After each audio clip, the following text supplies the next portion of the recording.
আমরা যে কোনো মূল্যে স্টারলিংকে বাংলাদেশে নিয়ে আসবো, এবং এটা আমাদের একটা পলিটিক্যাল প্রমিস। এই প্রমিসের মাধ্যমে আমরা বিশ্বকে দেখাতে যাব যে বাংলাদেশ ইজ ইনভেস্টমেন্ট ফ্রেন্ডলি।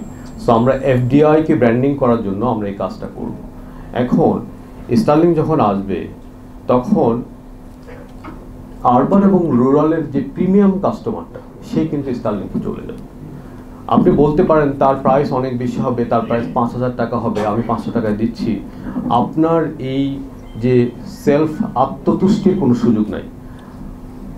আমার সোসাইটিতে কনজিউমার আছে, এমন কনজিউমার আছে যারা ফ্রিল্যান্সার, যারা ক্ষুদ্র ঋণের ব্যবসায়ী করে, এনজিও, যারা এন্টারপ্রেনিউর এবং যারা SME businessman, irrespective of urban and rural landscape, তারা কিন্তু বেটার সার্ভিসের জন্য স্টারলিংকে চলে যাবে।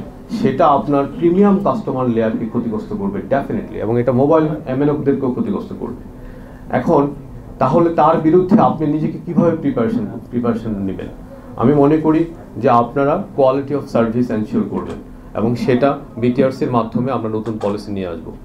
বিটিআরসির যে বর্তমান পলিসি আছে কোয়ালিটি অফ সার্ভিস, এই পলিসিকে আমি এন্ডোর্স করি না।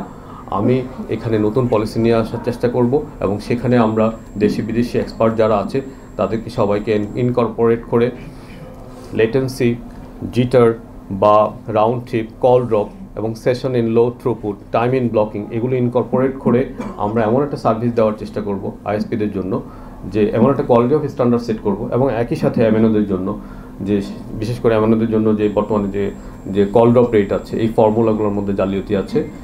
তারপরে জালিয়াতি শব্দটা হয়তো খারাপ শোনায় বা আছে আর কি, এখানে সমস্যা আছে, এখানে অনেক কাউন্টার মিসিং আছে।